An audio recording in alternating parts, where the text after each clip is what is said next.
Who all's a contractor on here? I know Bryce isn't, but Well, Correct. out of all of the employees at Redmond Growth, I would say Bryce would be the closest out of all of us. He's definitely the most handy out of all of us. really, that's Oh, good.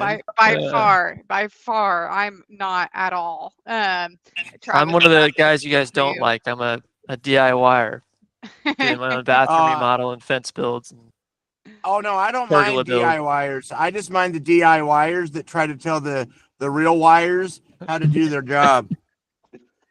Correct. Yeah, That's not me. yeah. Thank you, Nicole. Yes. Okay, So well, guys, really appreciate everybody being here today. I know it's Halloween. Hopefully, you guys have things going on. Maria, I appreciate you repping a costume here. I love it. A fox. I love that. I am Linda from Bob's Burgers. If anybody loves Bob's Burgers like I do, I have an apron on today. Everybody at work realized I was in a costume. They're just like, "Why are you in an apron?" So, but Linda. Bobby. well, guys, again, thank you so much for being here today. As you guys saw in the text and email, Shane, our CPA, was supposed to be on this call today. He had a bit of an emergency. He is not going to make it this morning. I apologize to you all. But Robert Redmond is going to be joining us in just a few minutes. He's our COO here at Redmond Growth. You guys have met him a couple of times probably. But we're going to be able to get into, we're not accountants or certified CPAs, but we can give advice in regards to how to price, cash flow management, collections. We can talk a little bit about how to file as an S corp to help benefit you with tax savings. We can talk about profit first to help you with your margins. We do know more than the average bear. So I want you to still, if you came to this meeting with questions, fire away. And if we do not have the answer, we will tell you we do not have the answer, but we will find the answer for you. That's part of the benefit of being with Redmond Growth. But before we get into kind of the Q&A, I would love to start with some wins. What good is happening this week? I know we're wrapping up October. We're getting towards the end of the year. And so would love to hear what wins. Brace across, Pete. I see your hand up. I love it. What good is happening? So we made an offer to a project manager and it was accepted. She's going to start on Monday. We're very excited to get her up and running and answering some calls. Yes, All Pete. right. Get it, Pete. We just talked about that. I feel like it was a couple days we talked about that being the next move. And I love seeing that you were on it. I don't know if anybody here can testify what a relief that is once you have somebody else taking over the phone. Can anybody like show of hands, head nods, just hallelujah, Pete, you're gonna love it. Yes. Well, awesome. I can't wait to hear about that. What other good is happening, guys? What wins are going on? I see a few hands coming up. Maria, do you have a win? Yes. So Riley, unfortunately, has been out of town all week on a family emergency. So me and the project manager, we've been handling it. So get yourself someone, get your office people that can handle it because we signed a contract yesterday. It is awesome news. Nice. I love to hear that. Yes. Building out that team. That is the key, building out and delegating. That is the key to giving you that time freedom. So, Maria, thrilled to hear that. Michael, I see your hand up. What good happened? So I too hired an admin on Tuesday. Today's her What's happening? Thursday. And it's awesome. I mean, she's taken off. I can't believe it's only been 48 hours to where she's already gotten to. So I'm excited for her to start answering the phones and doing it. Yeah. Oh, that is so exciting, Michael. I love Wow. seeing this, guys. And I know that for some of you, when we're talking about the office person, I had a few people be like, oh, but I know we're approaching winter, we're approaching the slow season. There are so many activities that office person can do during the slow season to really prep you for the busy season and to generate work right now. So just keep that in mind. If you don't feel like you have a good list of things for them to be doing, if it is a slow week, phones are slow, let your coach know. There's so many low-hanging fruit activities that office person can be doing. And the Love number to have one that that I would list. probably throw out there is you already have that list, you just don't know it. that list is all the bids you sent out that haven't received an answer on. There's probably for most people 30 plus on that list just to follow up and keep following Follow-up up and reach calls. back out. Yeah, Mhm. follow-up calls, Dream 100 work, collections, review calls. There's so many things that that person can be doing. And so just if they're sitting on their hands, it's because you've not equipped them to be doing something productive. Dale, I love seeing your hand up. Are you able to unmute and tell us what's happening, or can you put it in the chat? I know sometimes your mic doesn't work. Arnold's Plumbing.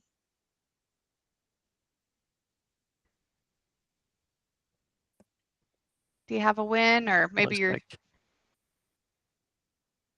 We'll wait in the chat here, Dale, if you do have a win to share. Anthony.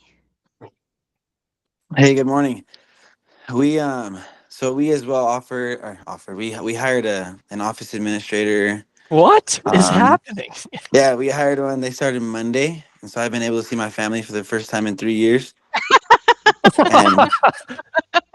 and and we hired a lead plumber, and so things have been going really well for us. Another thing too, shout out to Travis, as he's been encouraging us to do some service agreements. And so we decided we'd do it on our Monday meeting. That same day, we sold 3 of them for top dollar value. So it was pretty cool. Wow. Oh my gosh, Anthony, that is awesome wins all the way around. I love seeing all of you guys moving forward with the office manager position. I feel like maybe something on this group call must have clicked, and reaping the benefits of it. Pete, I see your hand back up. So our phone is ringing off the hook due to local services. We've had an average of 3 estimates a day because of that. So that's a huge celebration. Oh, That's huge, man. Wow. Dude, they said they didn't think it could happen, but it did. Yeah, and it's they're solid leads too. I'm not used to getting solid leads from advertising, so I like that. That's awesome. And Anthony, same thing with you, Anthony. Listen, it wasn't me who said it, but they said they didn't think it could happen. They didn't think you could get an office admin and get back with your family, but you did. Dude, that's huge. Because I've done some strategy calls with Anthony, and he's had a lot that he's had to work through this year. And I'm just really proud of you, man. That's really good. You're just shifting the tide and shifting the momentum. Thank you so much, Robert. And just so everyone knows, Robert's the one that really pushed me. He challenged me. And so it was either do or die. So thanks, Robert. Yeah.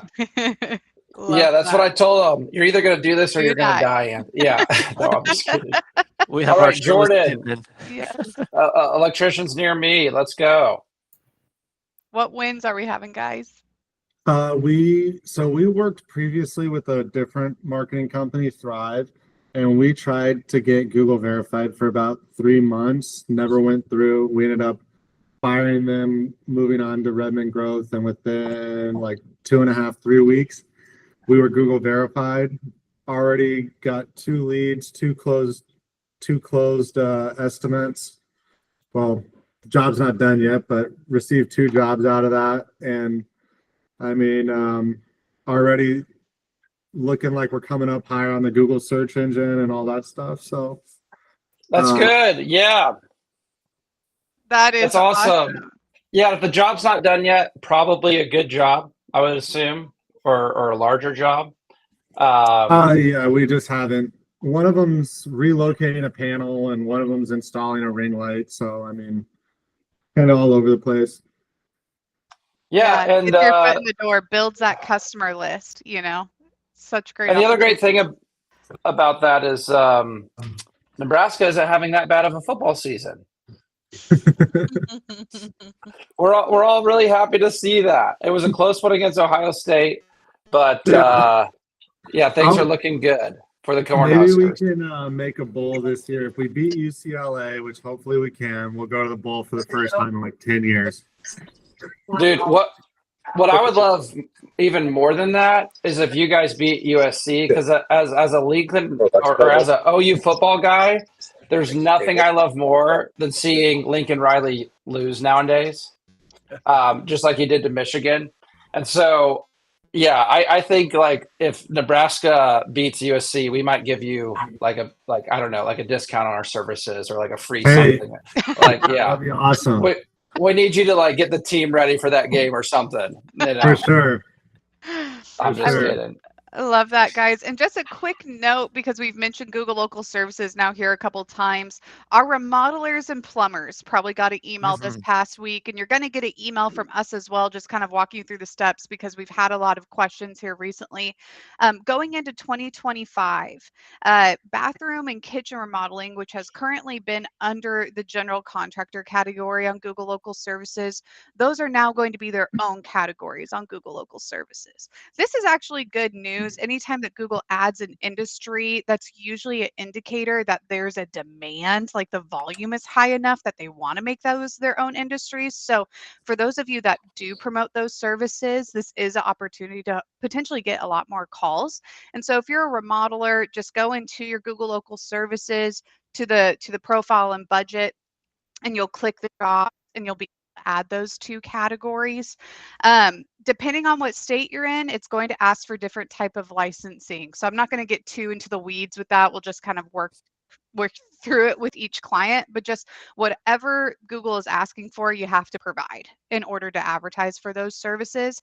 And for plumbers, bathroom modeling has been an option under the plumbing category. It is no longer going to be there as of 2025 as well. It's going to be in the bathroom modeling category. And there's also a few new plumbing categories or services under the bathroom modeling category. So for our plumbers, you're going to be able to advertise for more specific services. So if you're a remodeler, if you're a plumber, if you're on Google Local Services, I would go in there soon, get those adjustments. It's only going to open up the door for more opportunity for you guys. If you run into issues, questions with the verification, can't figure it out, reach out to your coach. We'll be able to walk you through it, but expect to get an email from us within the next, week, walking you guys through those steps and having a video on how to do it. Pete, I see your hand up. Question, when, concern, what's going on? So question about that. We did start the process of signing up for Google Local Services for kitchen and bathroom remodels, but they're asking for a master plumber's license. I provided them with our master plumber's license, but it's under a different company. So we need to work through how I handle that. Yes, Yeah, that's going to be tough. Yeah. Nicole, do you have any ideas here? I do have some ideas. I don't. So my first answer is we have not, at least I'm not aware that we've discovered a way around that.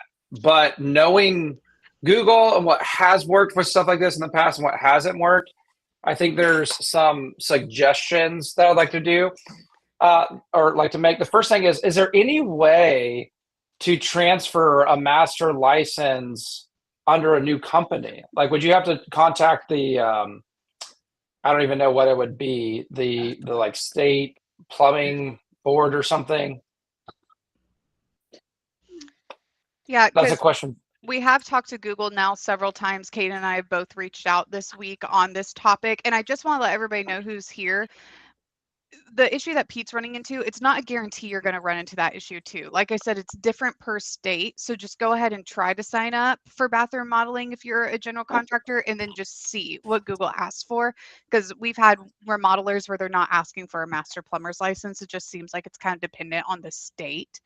And we have talked to Google multiple times. The master's plumber's license will need to have your business name on it. So like Robert's suggesting, if it's simple to be able to transfer that subs license underneath your business name or have a license under both businesses, I don't know how complicated that would be or if it's different per state, but that is what Google's requiring. The names have to match.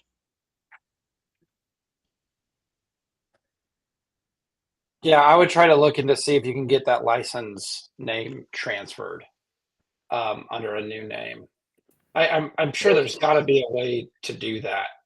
And I would also keep in mind, guys, this is brand spanking new. It's very beta. It just rolled out. I have a feeling, just because I know that Kate and I have reached out to Google half a dozen times a piece this week about this issue, and I'm sure there's hundreds of other general contractors running into the same issue. I think there is a chance that Google will roll out a workaround. Maybe they don't require master plumber's license. Maybe they just require the general contractor, or they let you use a sub. It's pretty new. So as updates are coming, as we're working through it, we will absolutely keep you guys updated. This is just what we're running into right now, but it is so brand new. Shane, James, you've had your hand up for a hand. while. You're muted, Jay. Jay, you're muted. It looks like he's saying something awesome though. It does. I've Very been passionate. working on this actually this morning with my plumber. I was just uploading his license and everything like that, and on mine, and I don't know if it said it to anybody else, but whenever I submitted it, it says professional license verification. It just says by checking the box below, you confirm that you, your business, and or your workers carry relevant licenses. So to me, that's like, well, Cody's my plumber. He's my relevant license for this particular thing. So I'll let you guys know how it works, if it works out or what's going on. But I kind of agree with Nicole, because I was on the phone with him the first day that I found out, and I wore the guy out so bad that he's like, "Sir, I'm going to hang up now." Oh, that's He awesome. hung up on me. That is so awesome. I've Like, run into that too. Plumbers don't do remodels. They don't do the tile. They don't do that. And I can remodel a bathroom without ever changing a valve. Yeah, So what's the point, you know? But I kind of agree with Nicole in that I think what may have, because like, furthermore, the laws around this on a state by state basis are very different. I mean, Yeah. there was like, for example, in Texas, there was like a short period. The plumbers got really upset about it and they reversed it. But there was a short period where Texas no longer even required you to have a state license to do plumbing work. And so, and that very quickly was reversed. And that's kind of like a capitalist thing, you know, people thinking that by giving everyone the opportunity to do it, that, yeah, there might be a lot of mistakes, but the competition, whoever's good, will eventually rise to the top. And we don't want to put barriers around people being able to do business. That's kind of the logic behind that. But unfortunately, in a society that is heavily dependent upon certain infrastructure, like, you got to know what you're doing. What's kind of the outcome for that. Regardless of all that, it varies widely by state basis. Like Dale from Arnold's Plumbing, I really appreciate him just chiming in.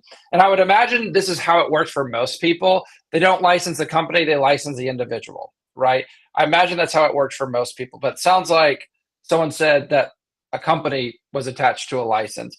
And so what I like the basic thing that I would try to do is this: is if you are operating like safely under another a master plumber's license, or like a contractor plumber license, like similar to the setup that James has, right? I would just try to find a way to make it look good for Google to meet their qualifications, while also not like giving part of your company to someone else. You know what I mean? There's some ways to do that. You could, have the guy create a DBA. You could create a DBA for the business, and you could make the guy maybe an owner of the DBA. That might be one way to do it, so that he's legally attached to your business. I don't know. I would try to just get it transferred for whoever can, getting transferred to a company.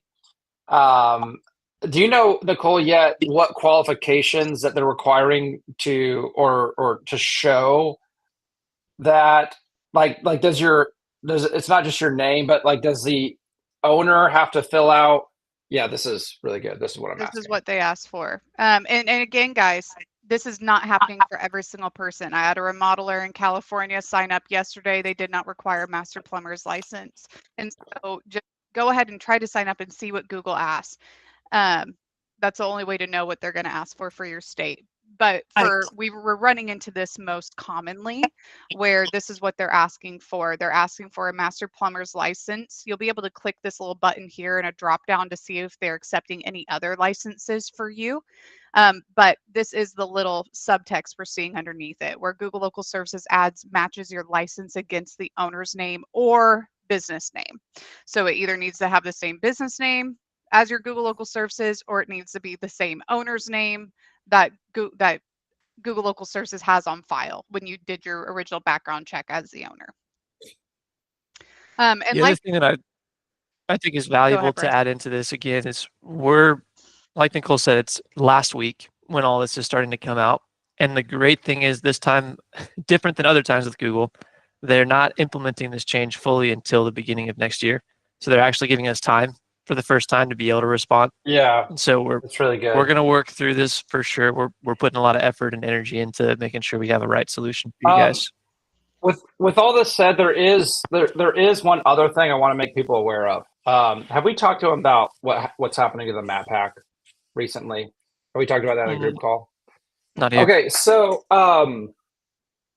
something that we've begun to notice is that Google, for some searches, has begun to actually lower the map pack on like a Google search page result, right? So it hasn't been done for everybody. Like even this past weekend on Friday, I flew into Austin to see a good friend who got engaged. But before that, I surprised a client that we've worked with for a long time named Rogers Plumbing. I went to his office, got an awesome video that I'm going to put on YouTube and share with everybody because he just sold his business for a lot of money.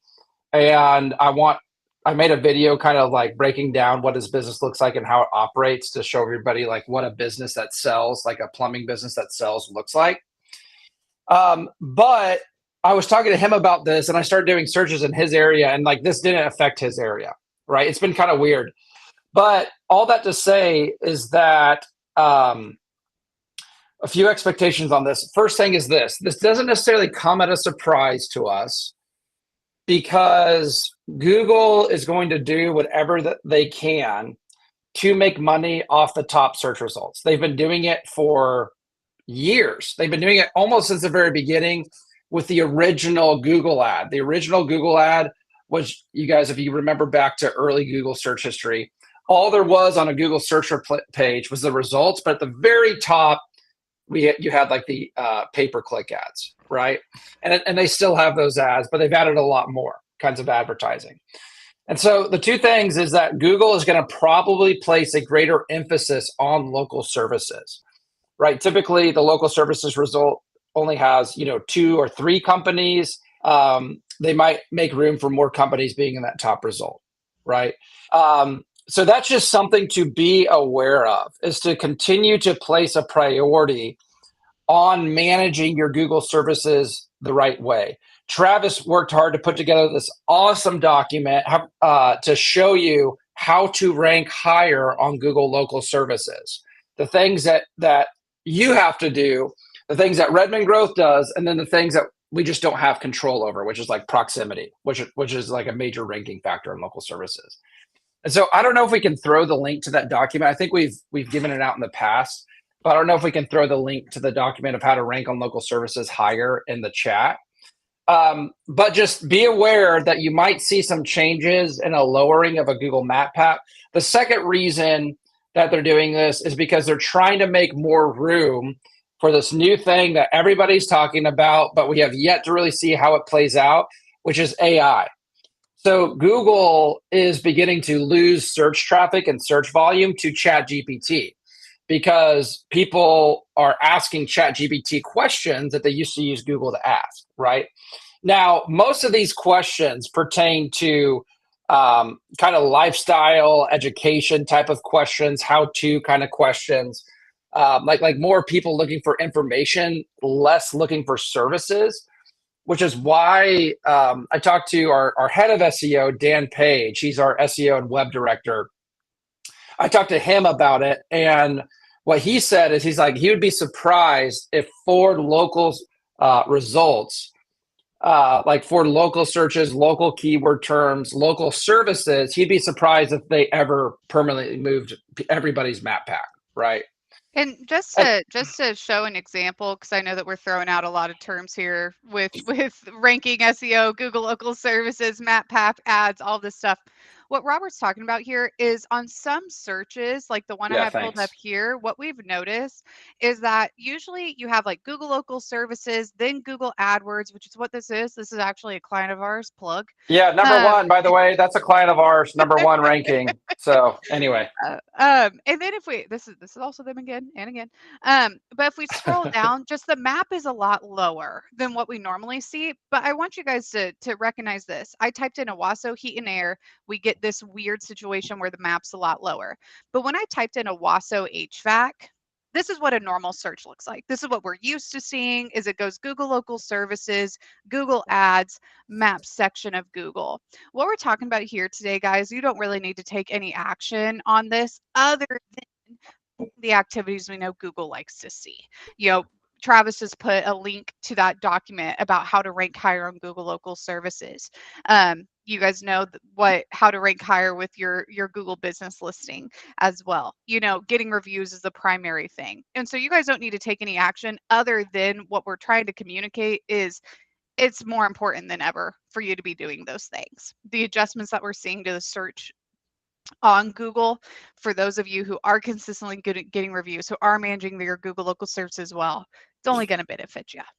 But just wanted to give you guys tangible what that looks like.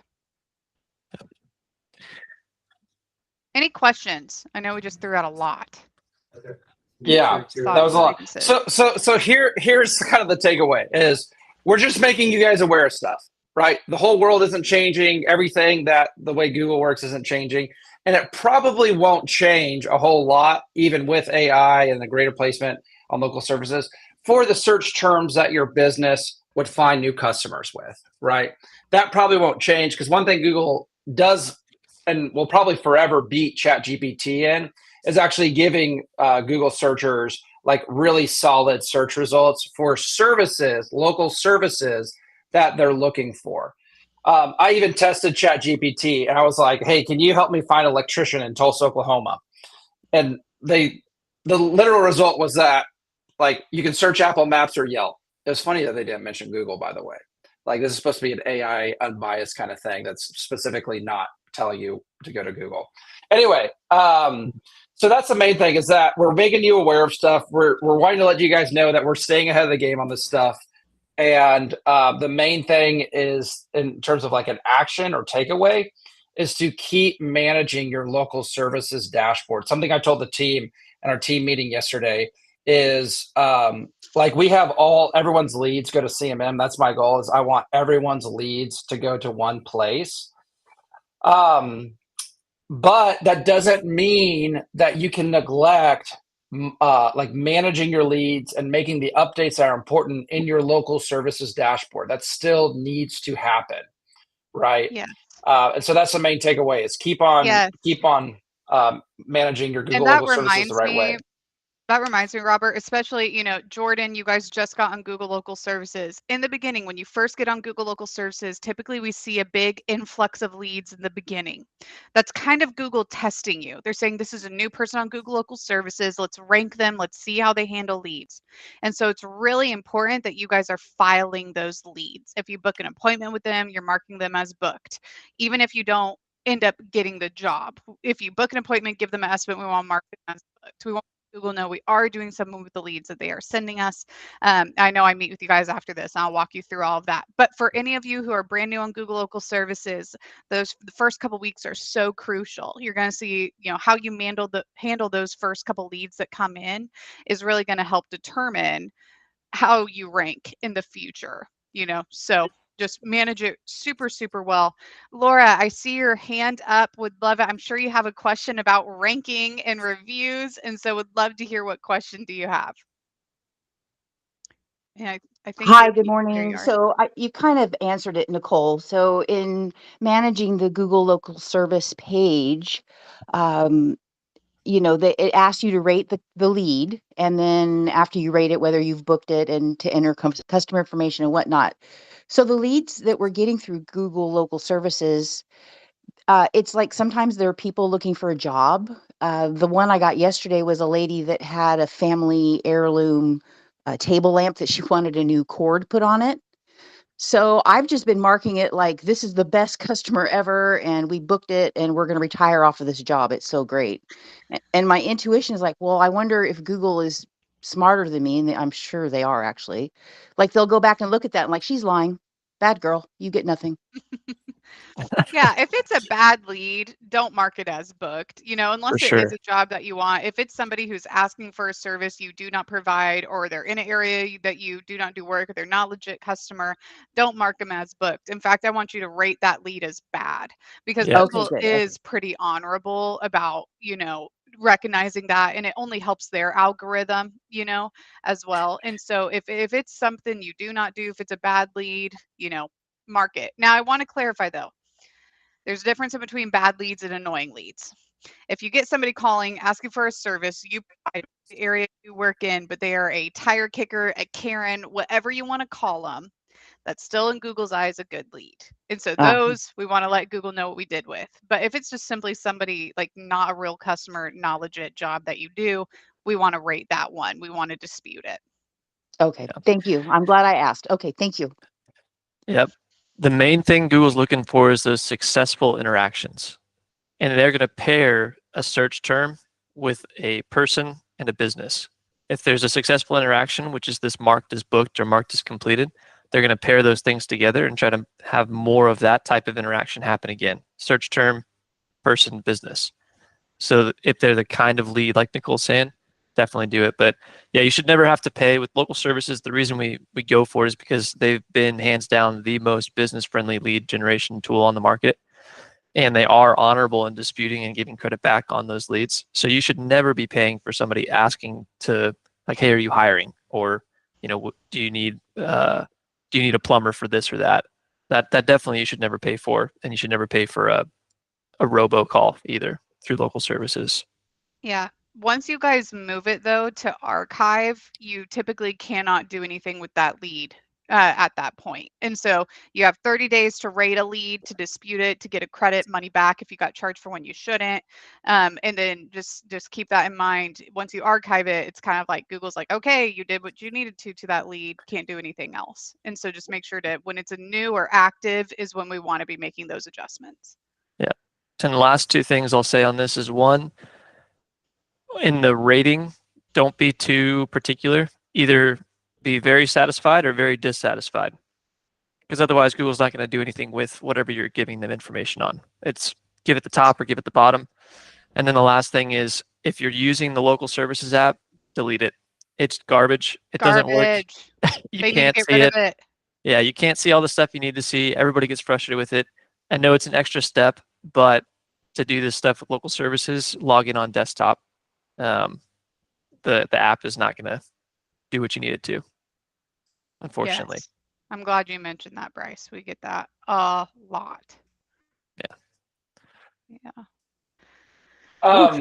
So we can open it up for questions. There's something I kind of want to share just to maybe get the ball rolling. Something that I'm learning that I want to help more of you guys do and place a greater emphasis on. So I have like a couple weeks ago, I went to Seattle, Washington, and I spent 12 days there. My business, my remodeling business is there, and majority of the time was there to just check in on the business, get things done, check in on the team, all that kind of stuff.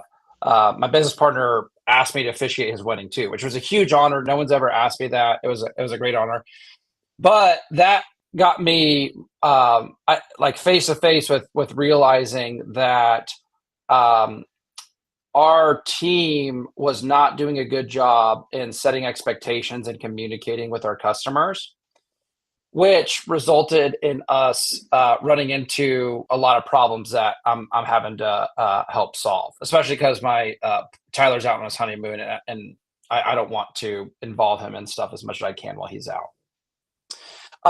So the big thing that I'm realizing, and maybe some of you guys already do something like this, but the first thing is that I cannot place enough emphasis on how helpful and important it is if you're doing a longer term project. So this would be anything that maybe takes longer than a day or two. to review the proposal in person or over the phone with the customer. I cannot emphasize that enough because customers just won't read stuff, right? Again, that's kind of a generic statement. Some people obviously read stuff, but most of the time, especially if you have a detailed proposal, like for a large project, like the customer may read something and assume it's all there, but they're not going to clarify things, is maybe a better way of saying that. Is that they're going to assume that you know everything, you had it right because maybe they told you about it in the first meeting. Maybe they forgot to tell you, but it's just in their heads. So that's the first thing, is the importance of doing that, because that will allow you to clarify each item, to review the entire scope of work, and to also do a better job in actually closing the deal and not leaving this kind of limbo time and back and forth time and, oh, let me think about it. And they don't know how you got to your charging or your price points or anything like that. Is it allows you to say, hey, if they do need to think about it, totally fine. Let's set a time to follow up on it. So that's the first thing. I cannot, as part of our 10-step sales process, it's something all your coaches probably tell you to do if you're talking about sales. But I cannot emphasize enough how helpful and how much time that will save you in the long run if that's done. The second thing that I'd recommend, that I think we're going to start doing, and this may take a little bit more time initially, but it will actually save you a lot of time, is along with the proposal, creating a 1 or 2 page document that is a brief, just on Google Doc or on a Word doc, that's a brief outline and description of the entire scope of work that you're doing for the customer. This would allow things to not get missed. It would allow the customer to know exactly what you're going to be doing, exactly understanding the scope of work. And it would allow you to also come across in a more professional, competent way that's going to allow you to make a sale. And so those are the two big things, is that it's like there's a number of different projects I'm having to deal with right now where it's like something small. Like one of our customers is like, hey, I thought you guys were also taking care of all of the handles for our cabinetry. And like this thing over the handles has like become an issue, right? And we were like, well, we never included the handles in our proposal. Your designer said that she was doing the handles, but it's not written down, right? It's like not anywhere there. We didn't give them an entire scope of work out front. And so I'm just realizing more and more and more that, it's really important and helpful to be detailed and over communicate expectations of the work, of what you're getting paid for and everything like that up front. That will save you a lot of frustration down the road. The other thing is this: some people ask us like, hey, I need to figure out how to do my estimates faster, right? We hear that a lot. And, we can help with that, right? We can absolutely help with getting your estimates done faster. But, and this goes back to why I'm placing such an emphasis and importance on CMM. There's this other kind of side to it where, it's better to spend time and be really thorough on fewer estimates that are higher quality customers that are more likely to close than it is to just figure out how to get as many estimates as you can out the door fast and do that haphazardly, right? What I'm getting at is that your sales process should be more, and this is especially important for people with longer term sales cycles. Your sales process should be more about vetting and getting people out who aren't good fits than it should be about persuading as many people you can to work with you. A lot of times when we think about sales process, we think we have to get good at persuading. We have to get good at convincing people to work with us. But that's really not how you want to do sales, because you're going to end up persuading and closing people that you probably shouldn't be working with in the first place. There is absolutely such a thing as a non-ideal customer. So just know that in your sales process, it should be a process that eliminates the tire kickers, that eliminates the people that are going to be a waste of time, that aren't going to be a good customer, so that when it comes to the later stages of bidding, of making a proposal, of meeting with the customer, you have fewer customers there that if you win those jobs, is a higher percentage play, right? So anyway, that may have been a lot of information, but it's just something I'm learning that I wanted to share with you guys. What's up, Jordan? What do you got to add? It's more of a Ask. question. Yeah. So a lot of, obviously we're doing almost all of this now. I'm getting more to the part where I have to do a better job of weeding now. Exactly. And I will ask customers, if they have a budget that we need to try to stick to, just to see, really it's more a way for me to see what kind of number they have in their head so that I can let them know right then and there, yeah, we could get close to that, or man, I'm sorry, but there's just no way we can get close to that. We're probably more realistically in this range. And that way I can gauge them to see if it's worth me even doing the work of the estimate, because I want to make sure that's the right thing to do, because I've made the mistake of doing all the work of the estimate, which sometimes can take me a few hours with all the material takeoff. I don't know if me and Travis have talked about it, but I do build a scope of work I put it on my proposals. But really I'm building it in my estimate tool and then just transferring it over, do all the work. And then for them to go, oh man, I'm sorry. I had no idea it could cost this much, and some of them haven't even had anybody else out. Like, I think that maybe they liked us so much that they didn't bother to call anyone else. And then they go, well, maybe this isn't a project for us right now or whatever. So I've had some where I've gauged and I could tell just by the answer that I gave them, they're like, oh yeah, this is closer to our budget. And I don't know if that's something where I say, hey, this is where I'm at. This is my question is, what's a way for me to respectfully bow out of doing the quote with those people when I go out and I can tell right off, like, there's no way we're going to be able to meet their expectation for project cost and everything. I literally think you just tell them that. Like, I think we may have talked about this a little bit last week, but if you like literally, like, because Jordan, you're a good dude. Like, you're a good person, right? Despite being a Chiefs fan. And if you were to literally, well, you're okay too, Robert.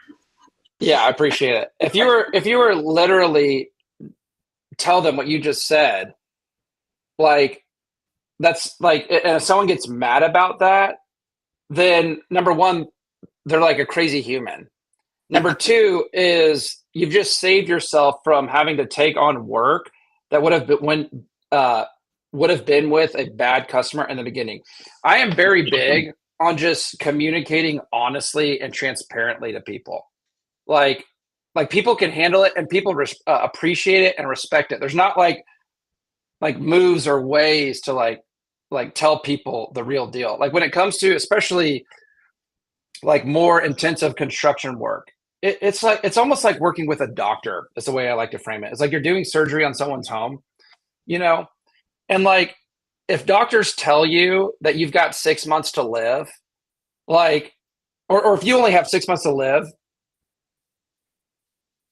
right? Like, a doctor needs to tell you that you only have 6 months to live. If they're like coming up with like this way to like, how do I tell them this without them being disappointed?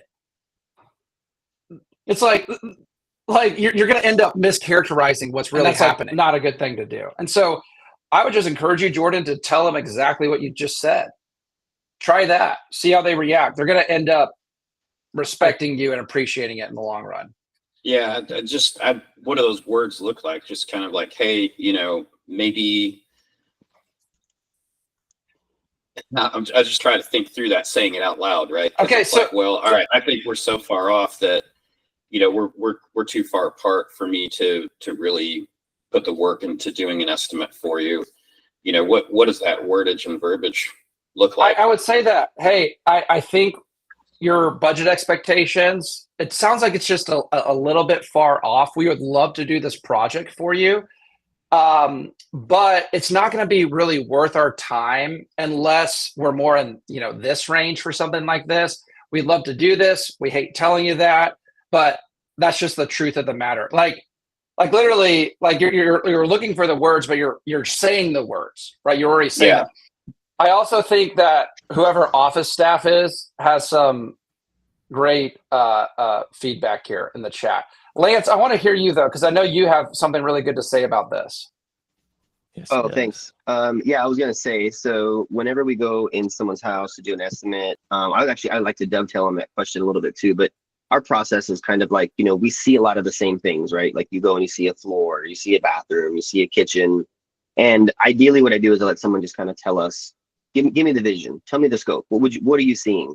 I'm kind of trying to, we're trying to get, looking at other things in the houses, looking at where the house is, looking at type of finishes and stuff. And then before we get too far into anything else, my next comment is about budget. I go right into and I'm like, what were you wanting to spend on this? And people usually don't want to show you their cards right away. They kind of feel like it's some kind of big secret, but I explain that to them. I'm like, listen, we have So to be good. transparent in this. I am going to tell you truthfully how much it's going to cost right now, what I'm thinking, but you have to tell me honestly as well. And that's just how this is going to work, because we're going to continue to have these kind of transparent moments with each other. This is what this is going to be. And so I give them a number. I say, you're probably in the X to Z range for this type of thing. And then I just kind of wait for their response, see what they have to say. And if they say, yeah, that's exactly what we were thinking, or no, that's way too high, then I know we've got a potential client and somebody worth working with. One of the things I was going to say though, or ask, is a lot of times, you get these, especially like with the Google services, or we get a lot of leads from Yelp, people asking for price ranges. And I'm really apprehensive about giving people price ranges over the phone before we go out and do an estimate. But at the same time, I don't want to waste our time driving to somebody's house either. So what are your thoughts on that?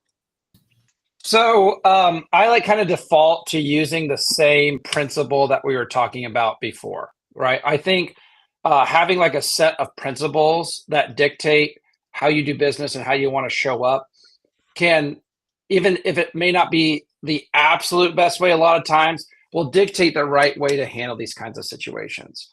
And so what I like doing in these situations is defaulting to the truth. And here's what the truth looks like is, hey, if I were to give you a price over the phone now, it's not because I don't want to, but it's because I really can't accurately give you a price and would be like compromising my own integrity without doing the proper due diligence of like taking measurements and understanding what materials you're wanting and understanding the scope of work, which is why we do this first appointment in the first place. And so what I'd love to do is do this first appointment. It will allow me to accurately gather that information. And then in that first appointment, I can tell you a more specific price range that you're looking for or that you'd be working within. I'm not trying to hide anything. I just want to make sure that I get it right. And I'm not telling you something that is either too high or way too low or anything like that. And so again, it's because that's like kind of the truth of the matter, right? For both construction and service, is a lot of times, unless you do a diagnostic or unless you do a first appointment outline, or first appointment, sorry, then it's like people ask us that question at Redmond Growth, what's your price? And it's like, well, like, do you want SEO? Do you want coaching? What kind of marketing do you want? Like, we have to do a deeper dive. We do that in what we call a growth plan. We have to do a deeper dive in to find out your business's needs and what you're really looking for before giving you a price. At the same time, we also are very transparent with our main like package pricing as well. I think we like actually send that out to everybody before our group call. Which, all that to say, is Lance brought up some awesome questions. I put something in the chat called a first appointment outline. I love the first thing that he brought up, which was get a customer's vision. That is both a functional and it's also a emotional question, right? It allows you to understand what they're wanting to do from a scope of work standpoint, but it also allows you to like connect with the customer. Like, are they wanting a new kitchen because they have kids and they want to have more gatherings at their house and, want to make meals for everybody? Are they wanting, to enjoy like a dream bathroom because, maybe their kids moved out the house, they're empty nesters? Like, understanding that part of play of the piece allows you to connect emotionally in a way with a customer that other contractors just don't, which again builds trust. It gets you a better understanding of their project, of the kind of customer you are. So I just threw a Google Doc link of a first appointment meeting outline that has these exact questions that Lance brought up. The budget question.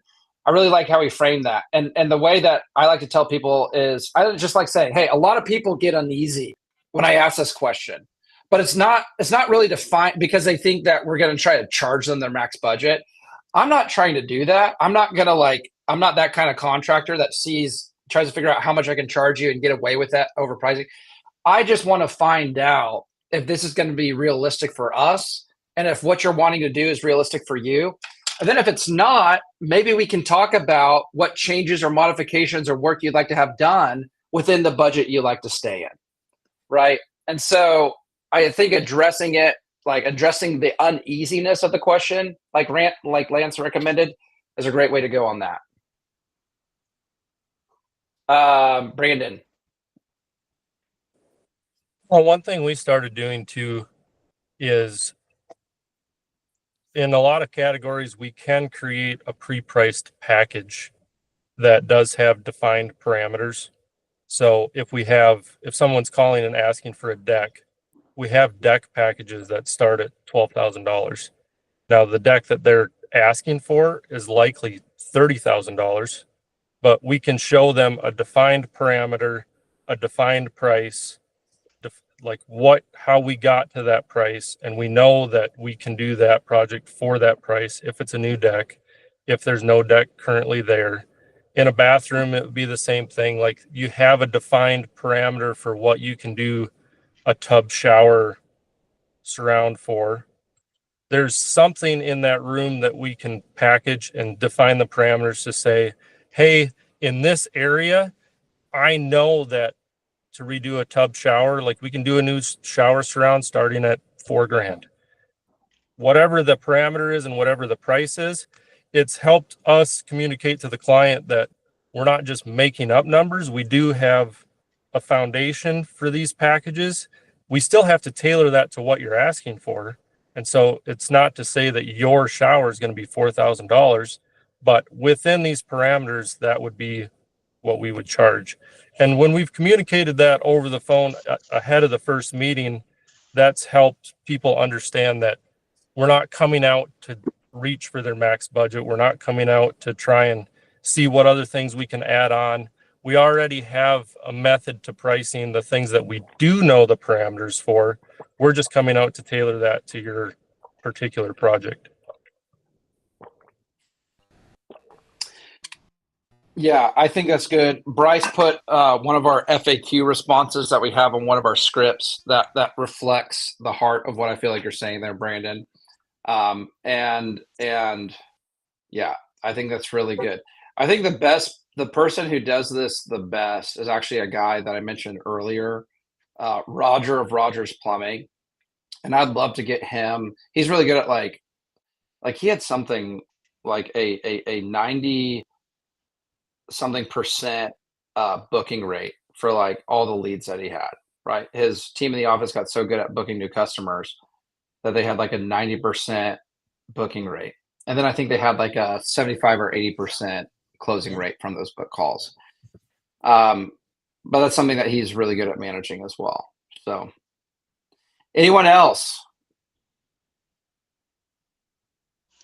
And one thing that I want to emphasize, guys, is you should be getting an idea of their budget within that first phone call. If you're following our script, kind of walks you through how to do that. People are always going to be shy at first. You may not get an exact answer, but our script is kind of tailored to try to get an answer out of them.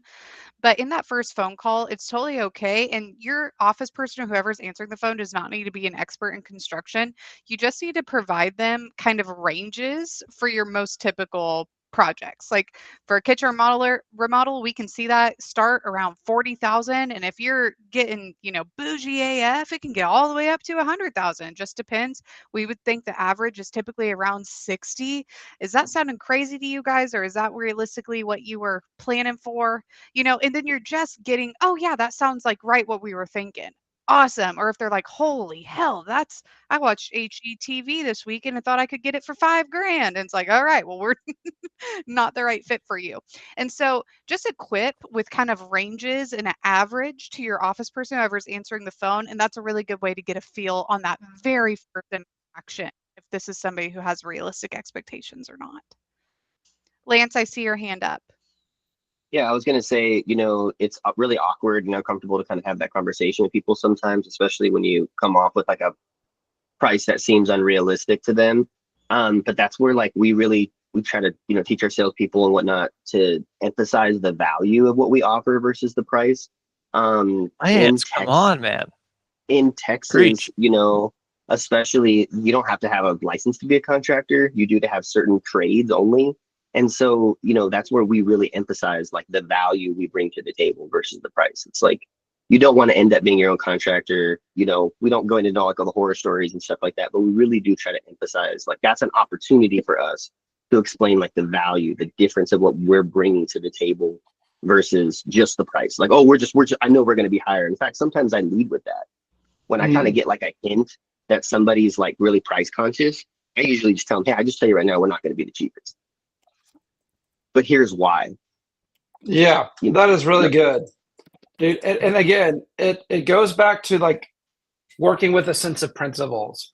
If you know like what your principles are, like, hey, we want to have honest and transparent communication, even if you don't know or you're not well versed in the right things to say, that will allow you to lead from that place of honesty and transparency, which I guarantee you will always go over better than trying to like make something up, or trying to like have this like, like salesy, like, how's the way to say this kind of thing. I just don't believe in that kind of thing. I just think it's like, even from a selfish standpoint, like if you're like, I just want to win more deals and make as much money as I can, and I don't care about like my values, like that is actually the objectively best business way to handle those situations, And so anyway. Yeah, what I'll add to that too is the one sheet does this super well, very effectively, because it does two things. One, whoever's the person on your team that needs to be saying these things that are your value, it's laid out there for them as a reminder, and it's very visible, and it's meant to be seen by the customer. So it's like a visible script. Secondly, because it's in print, it's not because you're a good salesman or because you're trying to do something. It's just transparency. This is what our company is about. These are the values that we hold to before we ever met you, long after we'll ever talk to you again. This is just what we're about, what we do.